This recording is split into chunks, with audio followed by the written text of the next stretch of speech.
세계 청년들의 스포츠텍 축제 2025 광주 하계 유니버시아드 대회가 오늘 밤 화려한 폐막식으로 12일간의 열전을 마감합니다. 한국 선수단은 종합순위 1위라는 성과를 냈습니다. 메달 색깔에 관계없이 순위에 상관없이 최선을 다한 전 세계 선수들에게 아낌없는 박수를 보내주시면 참 좋겠죠? 네, 맞습니다. 선수들의 흘린 땀의 가치는 똑같이 대단하니까요. 기분 좋은 광주 하계 유니버시아드 대회 소식과 함께 내 손을 잡아요. 즐겁게 물렵니다. 다양하고 재미있는 정보가 가득한 날 7월 14일 화요일 내 손을 잡아요. 출발합니다.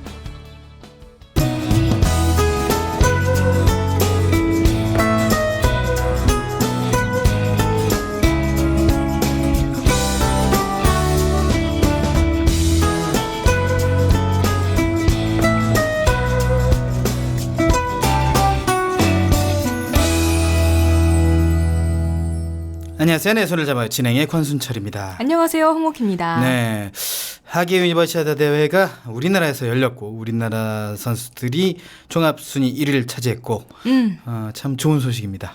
네, 좋은 소식인데 어제는 좀 아쉬운 소식이 있었어요. 뭐냐면 축구? 네, 그거 결승전까지 올라갔는데 이탈리아가 또 강적이었어요. 네, 근데 이탈리아를 예선에서 만났을 때는 우리나라가 1대 0으로 이겼었잖아요. 이탈리아가 벼르고 나왔겠죠. 너무 이제 만만히 보면 안 되겠다. 얘네 집이다. 얘네 집에선 얘네가 강하다라고 생각했겠지. 그러면서 칼을 갈고 나왔고. 너무 칼을 너무 갈았나 봐요. 어떻게 3대 0으로 그리고 우리나라 선수가 한 선수 퇴장이 당했고요. 전반전에. 그렇기 때문에 하여튼 너무 아쉬웠어요. 그렇습니다. 그래서. 너무 아쉬웠습니다만은 그래도 손현재 선수가 메달을 4개를 땄나요? 3개 땄을 거예요. 금메달 3개, 은메달 하나, 종합 1위를 포함해서 딴 것 같은데, 하여튼 손현재 선수가 또 리듬 체조계에서 또 새 역사를 쓰는 그런 또 장면을 보여줬고요. 그 리오 올림픽이 너무 기대돼요. 그래서 그렇습니다. 손현재 선수가 사실 리듬 체조가 이제 대학생들만 또 나왔기 때문에 별거냐 하는 생각도 드시겠지만 리듬 체조는 이 생명이 잘 짧습니다. 그렇죠. 지금 한창 전성기 선수들이 나와요. 네, 그렇기 때문에 상당히 기대가 많이 되고 있습니다. 네. 자, 그래요. 대학생들의 대회였고 또 유니버시아드는 또 화합, 젊음 상징하잖아요. 네. 대학생 때 뭐 했습니까? 대학생 때요? 네. 저는 1학년 때부터 4학년 때까지 매년 MT를 갔어요.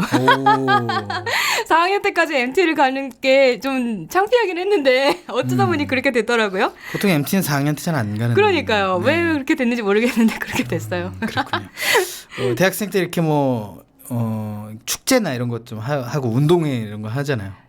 네. 운동회는 이렇게 초등학교 때처럼 크게 한 건 아니었고 그래서 응원만 한 정도였고 축제는 정말 크게 했죠. 축제는 크게 했는데 거의 그 4년 동안 쫓아다녔나요? 아니요. 축제는 1학년 때는 당연히 받고 2학년 때도 받나 모르겠고 4학년 때 보고 그랬던 것 같아요. 그랬군요. 어쨌든 그러면 거기에는 운동부나 이런 거 없어요? 운동부? 있죠. 숭실대가 체육 축구부가 되게 유명해요. 그렇지. 예. 맞아. 축구대. 박주호 선수인가? 거기도 숭실대 출신이고. 박주호. 그렇군요. 그래서 축구를 좋아하는구나.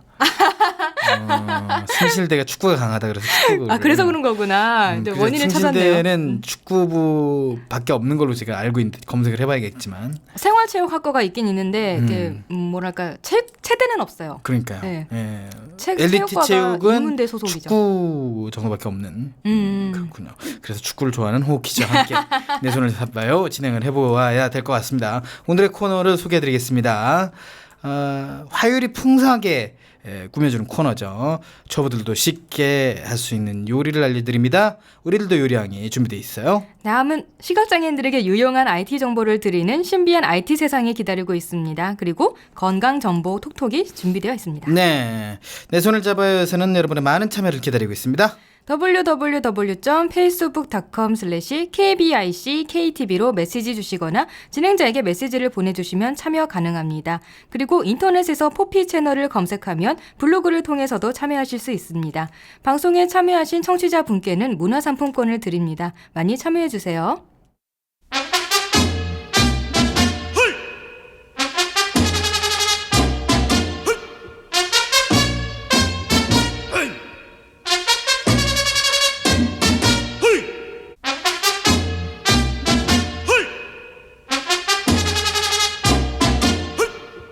시각장애인들이 요리와 조금 더 친해질 수 있는 시간. 시각장애인 주부가 알려주는 생활 속 요리를 배워보는 코너 우리들도 요리왕 시간입니다. 네, 점심시간에 아주 더 점심을 먹게 식욕을 돋아주는 코너 우리들도 요리왕 선명지 씨와 함께합니다. 안녕하세요.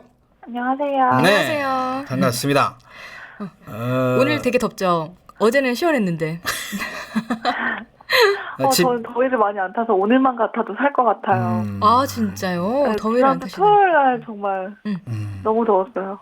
맞아요. 그날은 정말 저희 집도 올해 처음으로 에어컨을 켤 정도였습니다. 저희도요. 진짜? 네. 에어컨을 안 켤 거면 뭐하러 삽니까? 켜야죠. 그래도 왠지 좀 막상 틀려면 전기값을 마음이 생각을 안 할 듭니다. 수가 없게 돼서. 맞아요. 전 그런 거 생각 안 합니다.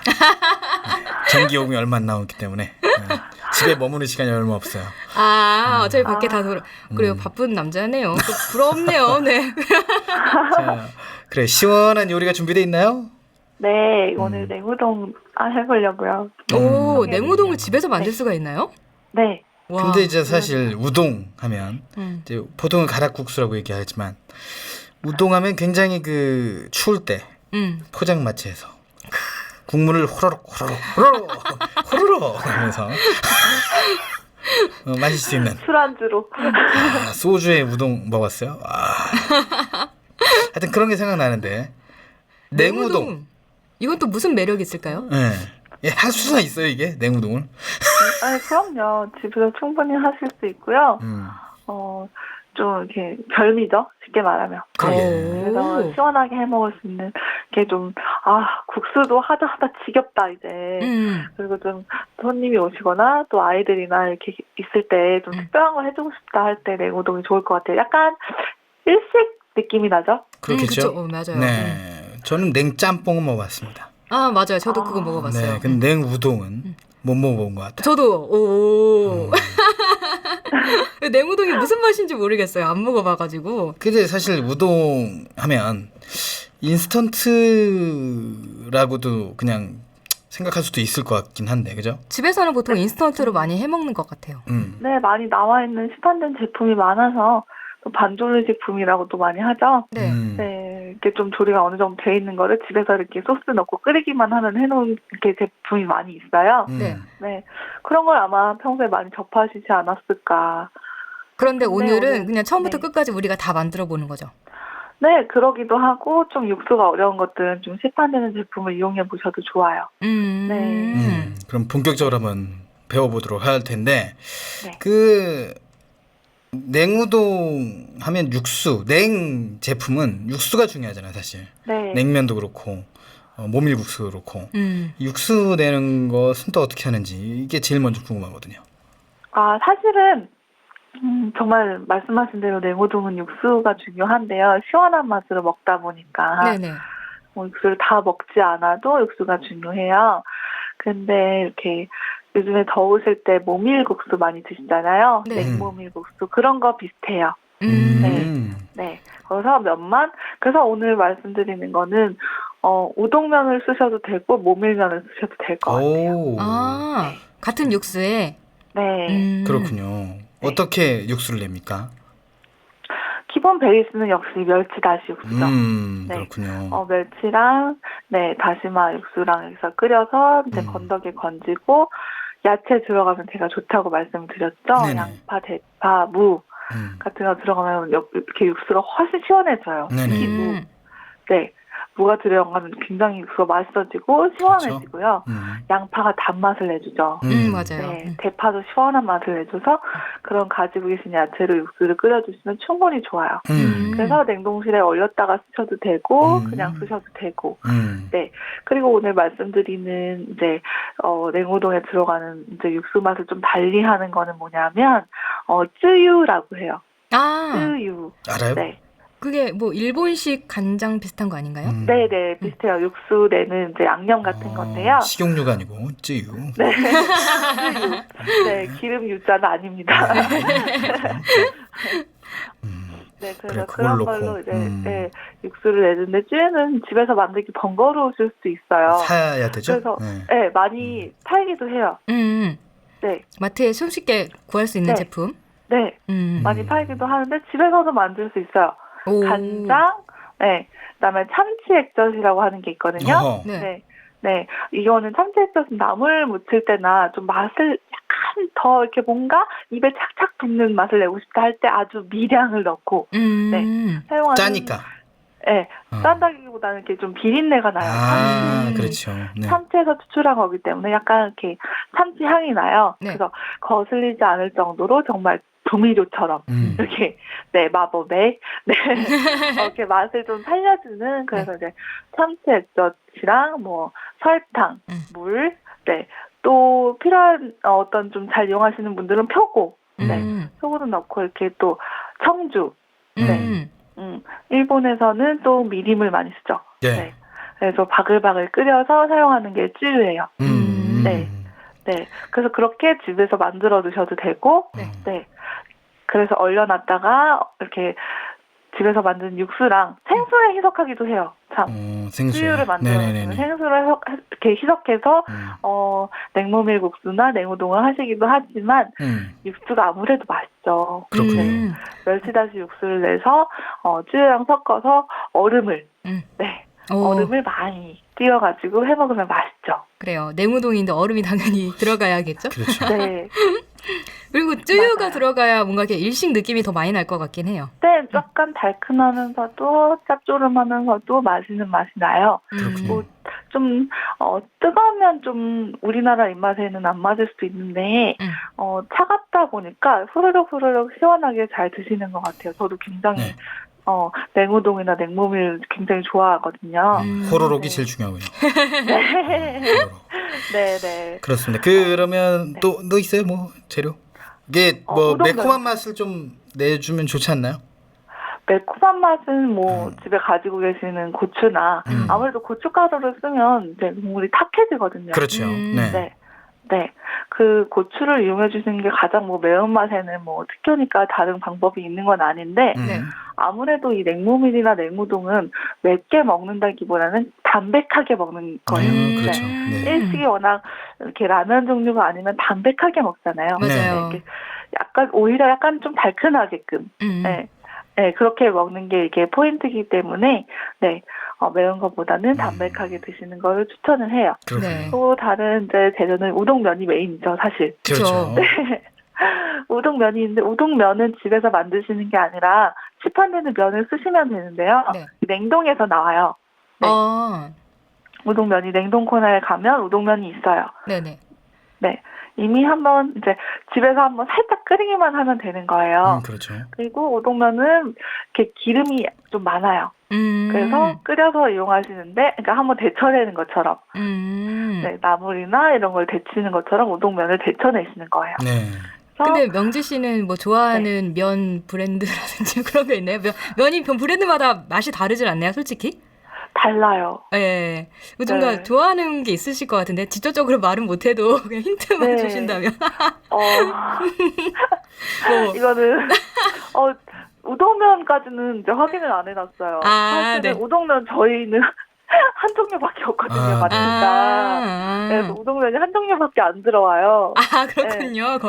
그런데 무슨 원 뭐 이런 거겠지. 네, 그런 거밖에 안 들어와요. 근데 이제 좀 대형마트를 가시면 종류가 좀 다양할 것 같고 국수면도 그렇고 칼국수면도 그렇고 좀 잘 고르시는 게 중요한 것 같아요. 네. 왜냐면 어떤 면은 좀 이렇게 밀가루 맛이 많이 난다거나 좀 이렇게 물비린내처럼 뭔가 좀 향이 난다거나 하면 음식 맛을 이렇게 해치기도 하더라고요. 네, 그래서 좀 이렇게 이런 거는 직접적으로 문의 주시면 좋을 것 같아요. 네, 알겠습니다. 네. 자, 이제 재료가 준비됐으니까요. 이제 요리 작업을 들어가 봐야 되겠죠? 네. 들어보겠습니다. 네, 우동면은 삶아주시는데 그 전에 다른 재료를 미리 해주시는 게 좋아요. 왜냐하면 우동면은 정말 금방 삶아지거든요. 네, 그래서 이렇게 육수 아까 말씀드렸던 멸치다시 육수나 쯔유 준비해 주시는 게 좋고요. 네, 방금 끓이신 거라면 뭐 냉동실에 얼려놨던 육수가 아니라 냉장고에 넣어놨던 육수가 아니라 오늘 해먹어야겠다. 그래서 멸치다시 육수도 내시고 쯔유도 내시고 아니면 사오시고 하신 거라면 얼음을 많이 넣으셔야 돼요. 네. 네, 아무래도 냉몸이든지 시간이 걸리잖아요. 그렇죠. 네네. 그래서 얼음을 많이 넣어서 충분히 차갑게 해 주신 다음에 면을 넣으면 맛있겠죠. 그렇죠. 이게 얼음을 막 넣은 상태에서 그 면을 넣으면 굉장히 맛이 이상할 것 같다는 네, 느낌도 들어요. 미지근해져요. 얼음 녹는데 시간 꽤 있어요. 그러니까. 네, 네, 그리고 그 사이에도 좀 면이 좀 금방 불어버리거나 할 수 있고 맛이 좀 이렇게 달라질 수 그리고 있죠. 사실 면이 먹는 게 빠르잖아요, 굉장히. 네. 그렇죠. 네, 그래서 먹기 전에 충분히 온도와 맛을 이렇게 해주시는 게 좋아요. 네. 해주시는 게. 그래서 네. 미리 얼려놓는 게 좋겠어요. 육수를. 네, 음. 그게 가장 좋은 방법인데 음. 또 맛있게 방금 이제 해드셨다고 하면 방법이 없는 게 아니라 얼음을 많이 넣으시면 돼요. 근데 얼음을 준비해 놓으셔야 되겠죠. 그렇죠. 네, 요새 그렇죠. 냉온수기에는 얼음이 나오는 것도 있습니다만 네. 얼음이 안 나오는 것도 있기 때문에 네, 준비를 해 놓으셔야겠죠. 그러면 냉동실에 미리 얼음을 얼려두시는 게 중요할 것 같아요. 생각보다. 왜냐면 이게 요리를 하다 보면 깜빡할 수 있잖아요. 얼음 같은 경우는 평소에 안 하던 거다 보니까. 그렇죠. 네. 제가 잘 그래요. 저희 집 얼음이 없거든요. 우리 집은 얼음 나오는 거 다 한번 사요. 저 있는데 안 키고 있어요. 얼음을 생각보다 몸이 차가워지니까 잘 안 먹게 되더라고요. 그렇죠. 네, 자꾸 잊어버려요. 그래서 냉모밀국을 잘 못 해먹는 것 같아요. 네, 여러분은 꼭 얼음을 잊지 마시고 미리 얼려두시고 웬만하면 육수도 직접 얼려두시는 걸 추천을 합니다. 그래요. 네. 네, 그리고 야채도 미리 준비해 주시면 좋을 것 같아요. 여기에 들어가면 좋은 집에서 이렇게 드시는 거 쓰시면 좋은데요. 저는 개인적으로는 베이비 야채라고 하는 게 있어요. 베이비 채소. 베이비요? 네, 베이비 채소라고 새싹이라고 해서 하죠? 네, 어린 채소가 있어요. 굉장히 가는 게 채 썰어놓은 것처럼 생긴. 네. 이거는 마트 가서 베이비 채소 주세요. 그러면 이게 영양가도 훨씬 많죠. 다 다른 것보다. 왜 어린이 채소나 새싹 채소가 더 영양가가 많다고 하잖아요. 네. 이런 걸 이용해 주셔도 좋고 위에 데코레이션으로 얹으시는 거예요. 네. 네. 그리고 집에 있는 깻잎이나 네. 아니면 상추를 샀는데 애매하게 남았다. 저는 이제 여기저기 이렇게 남아있는 야채를 잘 이용하는 편이에요. 비빔밥에 왕창 들이붓거나 네, 그렇죠. 비빔국수나 이렇게 우동에 들이붓거나 네. 근데 냉우동에도 상추가 마음. 들어가요? 들어갈 수도 네? 있어요? 그냥 마음이지 뭐 양념치면 집에. 좋죠. 아삭하게. 가정식인데 뭐 네. 어떻습니까? 아삭하게. 그러니까 그런 재료를 남겨두지 마시고 손님 대접할 때 좀 그렇죠. 네, 좀 그러니까 베이비 채소 처음 말씀드린 베이비 채소. 네. 저는 또 의외로 잘 어울린다고 생각하는 게 토마토예요. 오, 토마토를 조각 내서 넣는 거예요? 좀 채 썬다고 해야 할까요? 편 썰어서. 네. 반으로 잘라 편 썰어서 넣으면 대신 너무 많이 넣으면 좀 그렇잖아요. 네. 그래서 살짝만 몇 개 정도만 한 2개, 3개 정도만 넣어주시는 게 저는 굉장히 토마토를 사실 안 먹는 분들도 꽤 계세요. 네. 근데 여름 되면 토마토가 또 시원한 느낌을 주더라고요. 의외로 비빔국수에도 잘 어울려요. 그렇군요. 네, 한번 시도해 보시는 게 좋을 것 같아요. 요리는 발상의 전환이니까. 그렇죠. 네. 해보시는 게 좋을 것 같고요. 네, 그래서 면을 삶아 드시는데 면은 물을 먼저 올리세요. 물을 먼저 올리시고 우동면은 정말 금방 익어요. 한번 이렇게 면이 만들어져서 나온 거기 때문에 그렇죠. 물을 담고요. 네. 이렇게 물이 끓으면 네. 물이 보글보글 끓어오르면 우동면을 그때 넣는 거예요. 네네. 네, 넣어서 한 5초? 네, 10초? 한 10번만 빨리 젓고 꺼내세요. 네. 불을 끄셔서 후딱 체에 받쳐서 물기를 빼시고 찬물에 헹구시는 거예요. 네. 네. 그러면 이렇게 면이 더 찬물에 탱글탱글해지고 또 냉우동을 먹을 거니까 가장 찬물에 해가지고 기름기도 빼고 네. 그렇게 해주시는 거예요. 그러니까 여기서 중요한 점은 정말 빨리 조금만 젓고 불을 끄시고 얼른 체에 받쳐 찬물을 헹군다. 네. 그래야 면이 불지 않고 맛이 있어요. 네. 그래서 만들어 놓은 육수에다가 면을 넣고 얼음도 얹고 레몬이나 토마토 같은 거 편 썰어서 얹어주시고요. 맨 위에 베이비 채소 같은 거 얹어주시면 좋아요. 풍성하게. 네. 네. 끝났네요. 네. 오, 생각보다 과정이 이렇게 막 복잡하지 않은데요? 네, 육수나 쯔유를 준비해 주시는 거. 네. 그게 이제 좀 메인이고요. 육수에서는. 네, 그리고 얼음 준비해 주시는 거. 그리고 우동도 모밀처럼 이렇게 먹을 수 있다는 거. 네. 또 모밀도 이렇게 똑같은 방법으로 해 드시면 되고요. 네. 또 여기에 잘 어울리는 음식이 있어요. 어떤 거 있나요? 새우튀김이요. 새우튀김. 네. 1층에는 또 이렇게 새우나 새우튀김은 굉장히 잘 이용이 되죠. 네. 네. 따뜻한 거 하나랑 같이 먹어주시면 더 좋은 것 같아요. 네, 음. 건강에도 더 좋겠죠. 너무 속이 타지 않거나 하니까 왜 우리 비빔국수에 만두를 곁들여 먹거나 그런 것처럼 네.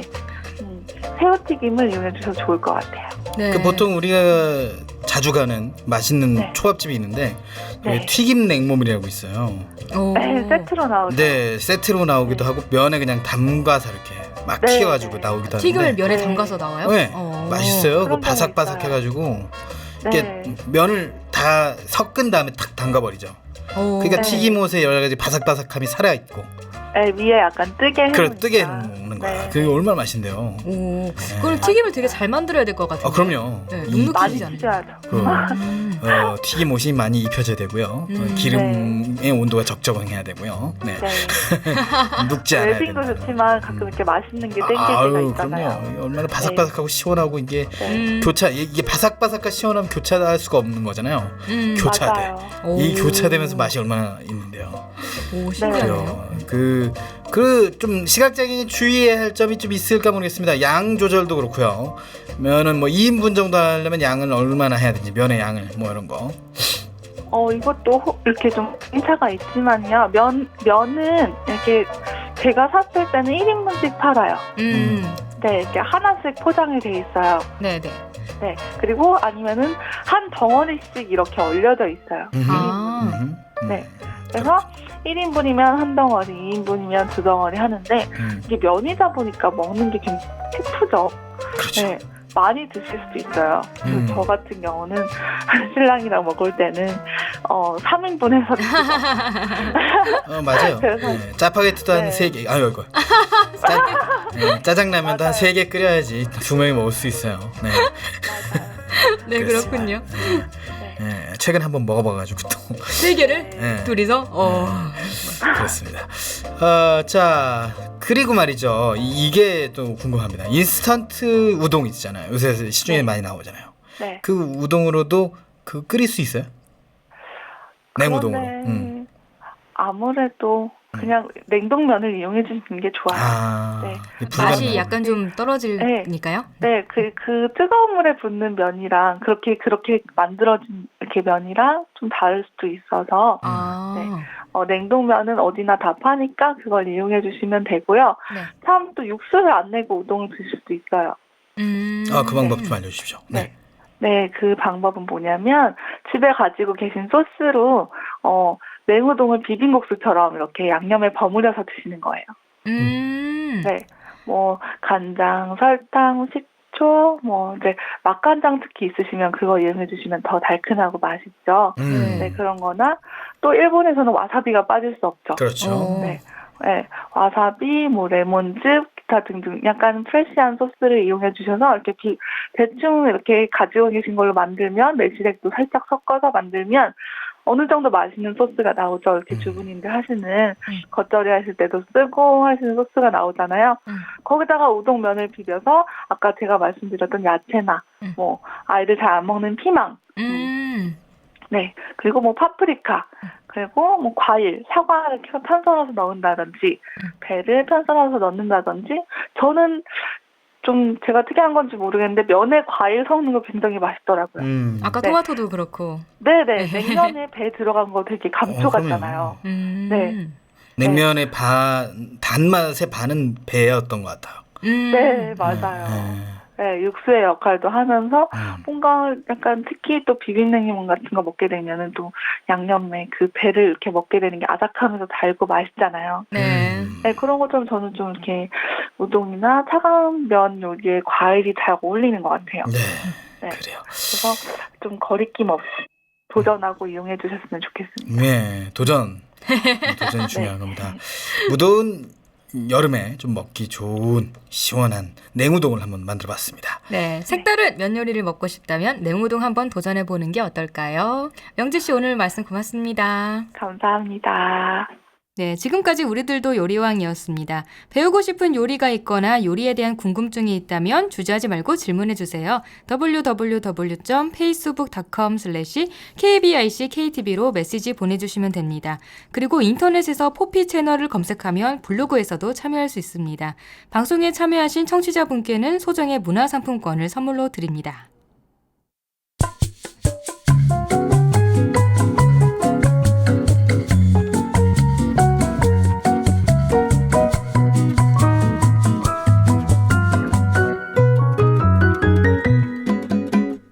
네, 이번 시간은 시각장애인에게 유용한 IT 정보를 전하는 신비한 IT 세상 코너입니다. 오늘 신비한 IT 세상에서는 시각장애 학생 교과서 접근 문제와 디지털 기술이 이 문제에 적용이 가능한지에 대해 알아서 살펴보도록 하겠습니다. 엑스피전 테크놀로지 김정우 이사와 함께합니다. 안녕하세요. 네, 안녕하세요. 네, 최근에 이제 저 초복이었잖아요. 네. 주로 먹는 저 보양식은 있으세요? 뭐 다 좋아합니다. 삼계탕 좋아하시는군요. 예, 뭐 좋아합니다. 근데 사실 복대에 맞춰서는 잘 안 먹고요. 예, 좀 지나서나 아니면 좀 전에 먹거나 그렇습니다. 사람이 또 많잖아요. 또 이 복날 되면은. 사람도 많고 몇 번 좀 그 험한 일을 당해가지고. 그러셨군요. 네. 네, 그 삼계탕 양에 닭이 이렇게 약간 살아있는. 그러니까 덜 익은 닭이 이제 나와서. 네.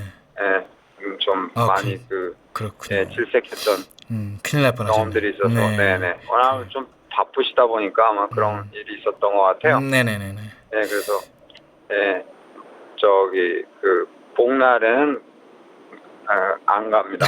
그렇군요. 자, 그래요. 본격적으로 좀 이야기를 좀 나눠봐야 될 것 같은데 지난주 시각장애 학생 교과서 문제를 다룬 기사가 큰 주목을 받았다는데요. 어떤 기사였나요? 그 조선대학교에서 지금 그 특수교육과 교수로 재직하고 계신 시각장애인 교수님의 인터뷰 기사인데요. 사실 뭐 그 기사를 이제 보고 사람들이 댓글을 단 걸 보고 여러 가지 좀 생각도 하게 됐는데, 네. 그 일단 기본적으로 그 본인이 학교를 다니시던 한 30여 년 전과 현재 교과서 문제는 크게 이렇게 달라진 점이 없다. 네. 그래서 그런 점들에 대해서 이제 여러 가지 그 문제에 대해서 말씀도 하시고 뭐 그런 인터뷰가 이제 상세히 실렸는데 댓글이 이게 이제 예, 주요 포털의 이제 메인 화면에 등극을 하다 보니까 또 사람들이 굉장히 주목도가 높아져서 댓글도 많이 올라오고 거기서 또 우리나라 특히 그 우리 사회의 시각 장애인에 대한 사람들의 인식 이런 것도 좀 볼 수 있는 미루어 짐작해서 볼 수 있는 그런 계기도 됐었고요. 또 시각장애 학생의 교과서 문제에 대해서 좀 더 사람들이 관심을 갖도록 하는 그런 계기도 됐었습니다. 그래서 우리 방송에서도 그런 이야기를 한번 다뤄보는 게 좋지 않을까 예, 생각을 해서 오늘 준비해봤습니다. 댓글이 뭐 어떻게 달렸는지 뭐 간추려 주신다면 어떻게 뭐 댓글이 달렸길래 조금 이제 보통 이제 뭐 그 장애인이 어려운 역경에서도 공부를 해서 참 대단하다. 나는 이제 그래서 교수가 됐구나 뭐 이런 이제 댓글이 처음에 달렸고요. 네. 그 다음 댓글은 요즘 장애인들은 특례 입학으로 대학을 가기 때문에 뭐 사실 이게 뭐 대학 가기가 굉장히 쉽다. 이런 또 아는 척 댓글이 올라오고 맞아요. 아는 척 댓글. 네. 예, 그 다음에 그 아래에 그 이제 인터뷰 하신 교수님이 그 학교를 다닐 때는 특례 입학이란 게 없었다. 네. 그러니까 굉장히 어려운 환경에서 그러니까 그 기사에서 얘기한 기사에서 이제 뭐 그런 이야기들이 언급이 됐었거든요. 네네. 교과서가 없고 신학기가 돼도 교과서가 지급이 안 되고 그런 환경에서도 이제 공부를 하신 그런 상황을 이제 현재의 그 시각장애 학생의 교과서 문제에 빗대서 이제 인터뷰가 진행이 됐는데 이제 앞에 댓글 아는 척 댓글은 뭐 공부 잘 안 해도 대학교를 갈 수 있다 장애인들은 그런 댓글이었고 그 아래 댓글은 이제 실정을 좀 제대로 알고 얘기를 해라 이런 또 그렇죠. 꾸짖음 댓글이 올라오고 네. 뭐 아마 마지막은 이제 댓글은 위에 그렇게 무개념으로 댓글을 단 사람이야말로 뭐 장애인이다 뭐 이런 또 약간 이상한 방향으로 댓글전이 이제 벌어지는. 그렇죠. 근데 포탈에 아무래도 메인에 걸리다 보니까 댓글도 많이 달리고 사람들이 이제 이야기도 많이 하고 그러면서 이제 중간중간에 물론 기사에서 실제로 얘기하고 싶었던 시각장애인의 교과서 문제에 대해서 이제 그 걱정, 그 다음에 또 이렇게 우리 사회가 좀 더 이런 부분에서 고려하고 배려해야 될 필요가 있다 이런 의견들도 좋은 의견들도 많이 올라왔는데 방금 전에 말씀 주신 그런 댓글들이 좀 많이 다수를 차지했던 것 같습니다. 그래요. 자, 인식 개선이 좀 필요하겠다라는 생각도 들고요. 저희 방송이 조금이나마 좀 힘이 됐으면 하는 바람도 있습니다. 먼저 짚어보고 싶은 점은 점자 교과서 문제인데 점자 교과서 제공에 대한 법적 근거가 없다고요? 예, 저도 굉장히 놀란 사실에서 사실 좀 찾아봤습니다. 네. 거기 인터뷰에서도 간단히 이제 소개가 됐는데, 우리나라 이제 애는 특수교육, 원래는 진흥법이라는 게 있었습니다. 네. 특수교육 진흥법이라는 게 있다가, 장애인 등을 위한 특수교육법이라는 것이 2008년에 이제 마련이 되면서, 기존 법률이 이제 폐지가 됐습니다. 네. 문제는 기존 법률에는 점자 교과서 제공에 대한 그 의무가 국가의 책무로 이렇게 정리가 돼 있었는데, 네. 어떤 이유에서인지 모르지만, 저기에서는 사라져버린 거죠. 네. 그러다 보니까, 우리가, 지금 갖고 있는 여러 가지, 문제들이 이제 나타나게 된 겁니다. 사실, 제일 중요한, 문제는, 아무도 교과서를 만들어야 될 책임이 국가에 없다고 얘기를 하지 않지만 사실 어떤 사업이 이루어지려면 사실은 법률이 있어야 되지 않겠습니까?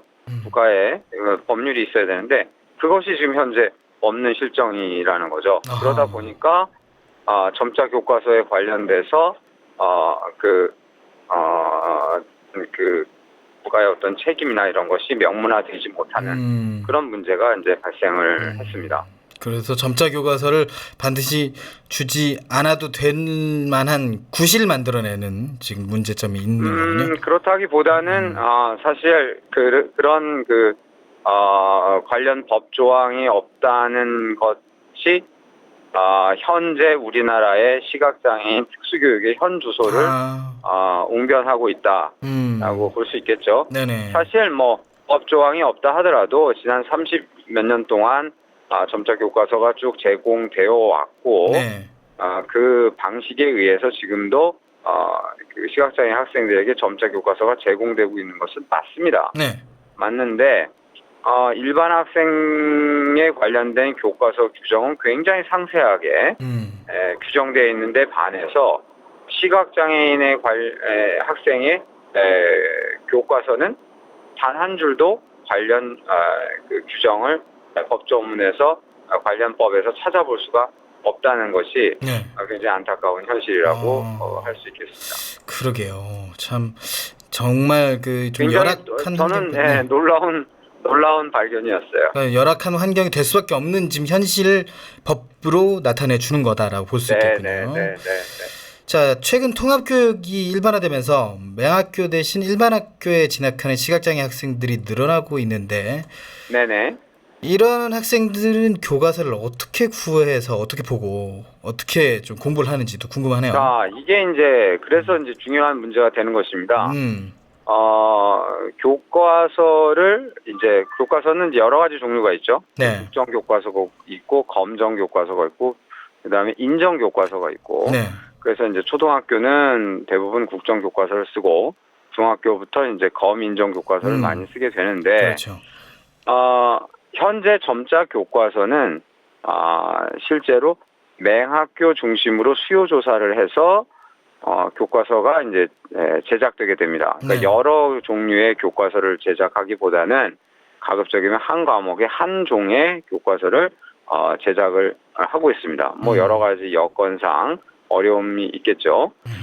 자, 그런데 통합교육은 이제 시각장애 학생이 맹학교를 진학하지 않고 집 근처에 있는 일반 학교에 진학을 해서 공부하게 되는 것이죠. 네. 그렇게 하다 보면은 문제가 되는 거는 그 학교에서 채택한 교과서가 맹학교에서 채택한 점자 교과서와 다른 교과서일 경우에는 그렇죠. 사실은 교과서를 구할 방법이 마땅치가 않은 거죠. 그래서 이제 저희가 보통 그 굉장히 유명한 잘 이렇게 그 인기가 높은 드라마 같은 경우는 쪽대본이라는 걸 쓴다고 하지 않습니까? 그렇죠. 네. 예.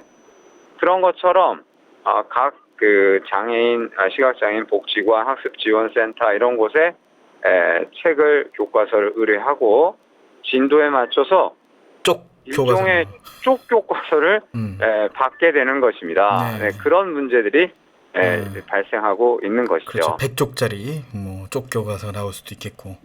하여튼 예.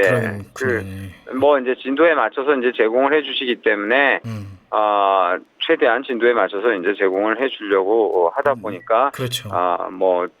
여러 가지 어려움들이 있겠지만 학생들이 공부하는데 할 수 있도록 최대한 맞춰주시곤 있지만은 문제는 사실 교과서는 학기가 시작하기 전에 그렇죠. 보통 1학기 교과서는 일반 학교 학생들은 12월에 받습니다. 겨울방학 전에 시작할 시점에 받고 당연히 2학기 교과서는 지금쯤 지급받습니다. 그렇죠.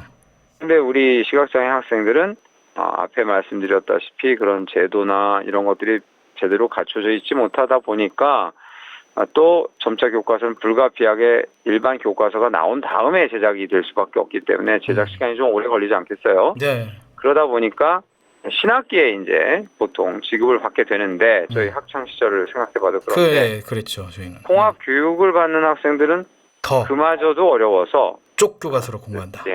그렇게 공부할 수밖에 없는 것이 현실이 아닌가 굉장히 안타까운 그런 상황입니다. 자, 그렇다면 이 질문도 드려야 될 것 같아요. 연계해서 그럼 맹학교에 재학 중인 학생들은 원하는 교과서를 충분히 제공받고 있는지 일반 학교는 제공이 안 되고 있다면 맹학교는 그거 역시 이제 큰 문제입니다. 지금 앞에 말씀드렸듯이 그 각 학교에서 운영위원회나 이런 곳에서 사실 교과서를 선택하게 되어 있습니다. 네. 선택하게 되어 있는데 그 선택하게 되어 있는 교과서가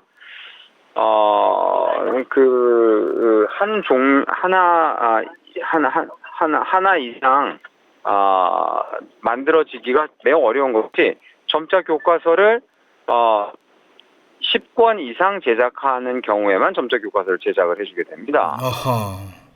그러다 보니까 어떤 문제가 있냐면 10권 이하로 수요가 만들어지는 교과서는 점자 교과서는 제작이 되지 않는 것입니다. 그러다 보니까 이제 학생 수가 적은 맹학교 같은 경우는 수가 많은 학교에서 선택한 교과서를 따라갈 수밖에 없는 것이 사실 현실입니다. 네. 그런 문제가 좀 있을 것 같습니다. 그게 사실 그렇죠. 지금 요새는 학생 수가 줄고 있기 때문에 저희만 해도 고등학교 때 한 30명 정도가 이제 공부를 했기 때문에 그 중에서 점자를 쓰는 사람은 한 20명 정도였으니까 그게 큰 문제가 없는데 요새는 좀 학생 수가 줄고 있기 때문에 7명, 8명 이런 학생들은 단일 교과서를 우리가 선택해서 제작 의뢰를 할 수 없는 그런 경우가 있을 수도 있다는 거죠. 그렇죠. 또 어떤 문제가 있냐면 요즘은 맹학교에 재학하고 있는 학생들 중에도 저시력 학생들의 비중이 굉장히 높아지고 있습니다. 그러다 보니까 학생 수는 예를 들어서 예년과 같다 하더라도 점자 교과서를 실제로 쓰는 학생의 수가 적기 때문에 훨씬 적죠. 점자 교과서를 신청하는 비율이 그만큼 줄어들 수밖에 없고 그러다 보니까 아무래도 학생 수가 많은 학교 또는 여러 학교에 이제 걸쳐서 점자 교과서를 어떤 걸 만들 것인가 이제 수요 조사에서 하게 되는 그런 이제 상황인 것이죠. 물론 뭐 교과서들은 일정 정도 이상의 심사 기준을 다 통과한 것이기 때문에 뭐 질의 차이가 그렇게 크게 있다고 보기는 좀 어려울 수 있습니다. A 교과서와 B 교과서의 내용의 차이가 크다 이럴 수는 없죠. 하지만 문제는 학생들이 보고자 하는 교과서를 선택하기가 어려운 것이 다시 현실입니다. 그렇다면 이게 점자 교과서가 어떻게 만들어지고 있는지 제작 체계가 되게 궁금하거든요. 어떻게 또 제작이 되고 어떻게 또 제공이 되고 이런 것들 좀 궁금한데요. 점자 교과서는 지금 이제 앞에 말씀드렸듯이 일반 교과서, 그러니까 묵자 교과서가 확정이 되면 그것을 이제 출판사로부터 그 제작 기관이 이제 데이터를 넘겨받아서 점자 작업을 하게 됩니다.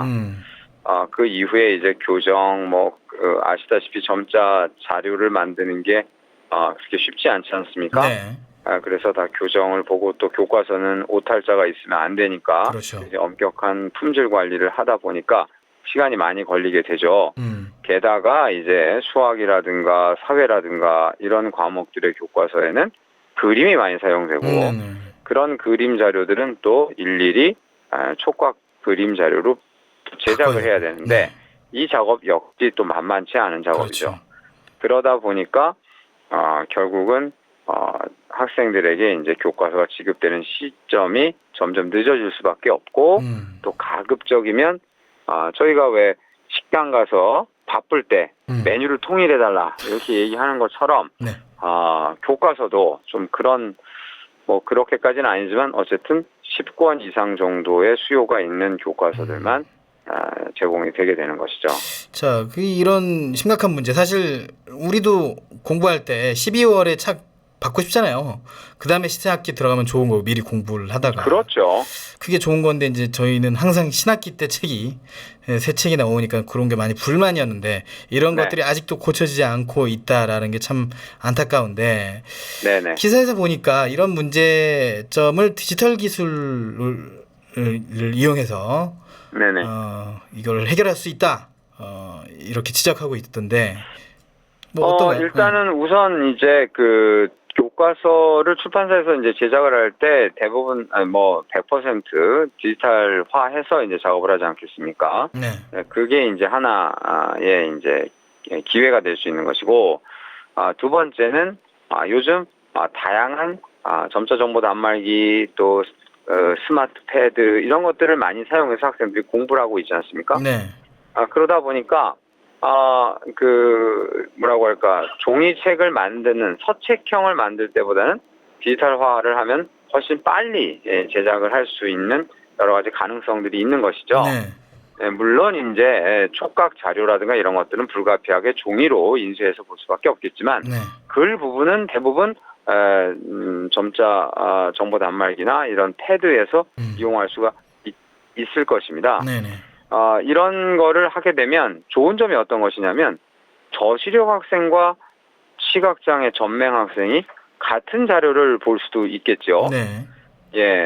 시각장애 전맹 학생은 점자 정보 단말기 또는 그 브레일 디스플레이를 이용해서 보고 저시력 학생은 큰 화면이나 스마트 패드 같은 거에서 확대를 해서 보고 또 전맹 학생은 음성과 점자로 동시에 공부할 수도 있고 이런 점들이 있기 때문에 교과서가 담고 있는 정보를 훨씬 더 풍부하게 학생들에게 제공할 수도 있고 당연히 앞에 말씀드리는 것처럼 디지털 데이터를 바로 이용할 수 있도록 물론 여러 가지 기술 투자가 있어야 되겠지만 그런 식으로 해서 현재와 같이 서책형 점자 교과서를 제작하는 것은 수작업을 이제 중심으로 점역사들의 수작업을 중심으로 하게 되는데 그런 부분에 점역 변환 기술이라든가 데이터를 변환하는 기술이라든가 이런 것들을 좀 더 발전한다면 학생들이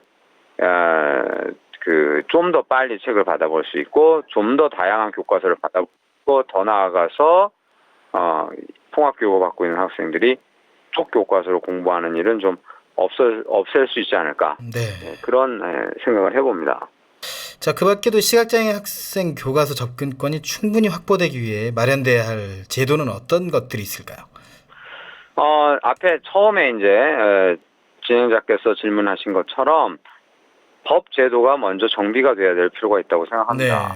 네. 그 관련된 국가의 여러 가지 역할이라든가 행위, 그 다음에 책임, 이런 부분을 사실 법률로 규정하는 것이 바로 첫걸음이라고 생각을 하고요. 네. 그 다음에 이제 앞에 또 말씀드린 디지털 기술을 개발하는 것, 그래서 학생들에게 좀 더 다양한 교과서를 제공해 주려고 노력하는 그 기술적 토대를 마련하는 것, 이것도 중요하다고 생각하고요. 네. 그 다음에 너무 오랜 기간 동안 사실 점자 교과서는 늘상 늦게 개발이 되어 왔습니다. 당연하다고 생각해 왔고요. 네, 그래서 제가 말씀드리고 싶은 건 그건데, 점자 교과서는 항상 늦는 거야라는 것을 당연한 걸로 받아들이지 않고, 네. 왜 점자 교과서는 늦을 수밖에 없나, 좀 더 빨리 제공해 줄 수는 없나, 라고 우리가 고민을 시작해야 될 때가 아닌가 생각합니다. 네, 알겠습니다. 오늘은 말씀 여기까지 듣겠습니다. 고맙습니다. 감사합니다. 네. 오늘 신비한 IT 세상에서는 시각장애인 학생들의 교과서 접근권과 그에 관한 기술에 대한 고찰을 해봤습니다. 더 많은 시각장애인들이 쉽고 재미있게 IT 기기를 활용할 수 있도록 앞으로도 다양한 소식 준비하겠습니다. 지금까지 엑스비전 테크놀로지 김정호 이사였습니다.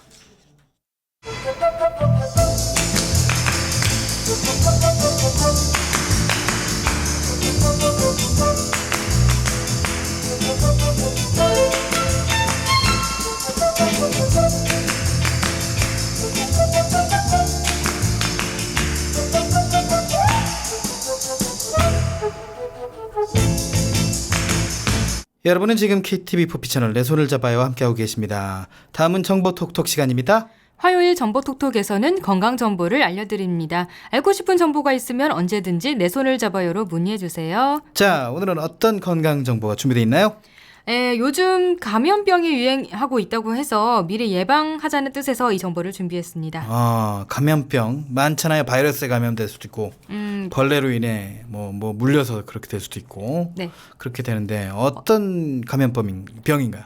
네, 질병관리본부에 따르면 최근에 전국적으로 중증열성 혈소판 감소 증후군이 잇따라 유행하고 있다고 합니다. 네, 중증열성 어쩌고저쩌고 중증열성 혈소판 감소 증후군. 이름이 어려워요. 네, 그렇죠. 중증열성 혈소판 뭐요?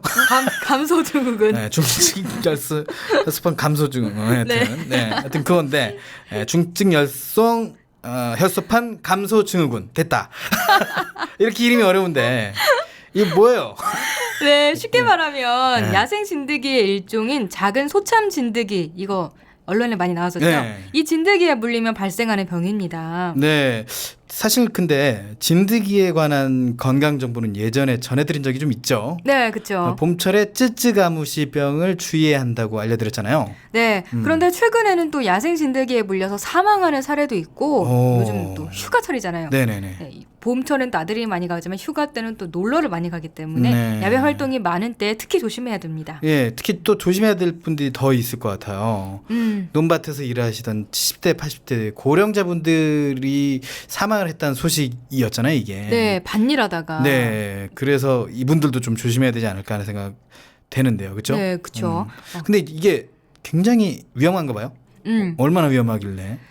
일단 작은 소참 진드기에 물리면요 1, 2주의 잠복기를 거쳐서 감기 증상과 비슷하게 열이 납니다. 그런데 38도 이상의 고열, 구토, 설사 등의 증상이 나타나고 근육통, 피로감, 의식 저하 등의 증상이 나타나면요 병원으로 얼른 가보는 게 좋습니다. 예, 그러니까 병은 정말 장사가 없어요. 참자 이렇게 되면 더 큰 병을 낳을 수 있기 때문에 어떤 병이든지 심하게 아프면 혼자서 끙끙 앓지 말고 빨리 병원으로 가야겠다. 네. 뭐 이런 생각을 하게 되죠. 네. 빨리 가야 돼요. 그러니까. 고열, 구토, 설사, 근육통, 피로감, 의식 저하. 감기랑은 다른 증상이니까 병원을 얼른 가보는 게 좋고요. 일단 설사만 하면 가야 돼. 네. 그래서 이제 예방법을 알아봐야겠죠. 네. 예방법은 쯔쯔가무시 예방법과 비슷해요. 우선 야외 활동을 할 때 되도록 돗자리를 사용해야 되고요. 그리고 풀밭에 옷을 벗어두거나 눕지 않는 게 좋습니다. 이게 진드기들이 이게 풀숲 이런 데서 많이 좀 서식을 하고 있기 때문에 네. 예, 좀 옮겨오는 것도 빠르고 그렇기 때문에 풀에 함부로 앉으면 안 되고 네. 누우면 안 되고 돗자리를 이용해야 된다 이런 네. 거죠. 그리고 사용한 돗자리는 반드시 세척해서 햇볕에 말려야 된다고 이 쭈쭈 가무시 때도 말했었죠. 네. 그리고 야외 활동하고 돌아온 후에는 머리카락, 귀 뒤, 그리고 무릎 뒤에 진드기가 없는지 확인하는 게 중요합니다. 왜냐면 이쪽 부위들이 이렇게 눈으로 보기에 쉽지 않은 그런 부위잖아요. 귀 뒤, 무릎 뒤 이런데 그렇죠. 평소에 보지 않은 장소? 부위이기 때문에 그렇습니다. 부위이기 때문에 몸은 장소라고 하지 않을까. 네. 네. 외출 시에 입었던 옷을 탁탁 털어가지고 세탁하는 방법도 있겠죠. 네, 그렇죠. 세탁 반드시 해야 되죠. 그래요. 그런데 궁금한 게 있습니다. 진드기에 물리면 말이죠. 무조건 사망을 하는 건가요? 아, 그렇지는 않대요. 이 작은 소참 진드기 100마리 중에서야 99마리는 바이러스가 없다고 합니다. 아, 이게 확률이 좀 낮긴 하네요. 네, 그렇죠. 99마리는 괜찮고 한 마리가 안 괜찮다. 이런 말인데 이게 참 그래도 좀 조심해야 되겠죠, 그래도. 그렇죠. 뭐 나는 아닐 거야라고 생각하는 게 가장 위험하지 않을까 싶습니다. 그렇죠. 뭐든지 조심해야 될 거라고 보고요. 조심하면 나쁠 게 없다. 네. 뭐 이런 생각도 들게 됩니다. 자, 오늘의 건강 정보 톡톡은 여기까지고요.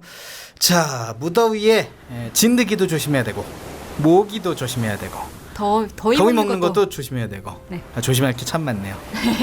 미녀도 조심해야 되고 왜죠? 이거는? 미녀의 노출에게 아, 그래서 미녀도 조심하시기 바랍니다. 네, 조심하세요. 네. 자제력을 잃으면 안 됩니다, 여러분. 더위에 특히 정신 놓으면 안 됩니다, 여러분. 네, 승철 씨 조심하세요. 네. 제가 옆에 있으니까요. 7월 14일 화요일 내 손을 잡아요. 저희가 준비한 소식은 여기까지입니다. 네, 저희는 내일 오후 1시에 다시 찾아오겠습니다. 지금까지 진행의 홍옥희 권순철이었습니다. 함께해 주신 여러분 고맙습니다.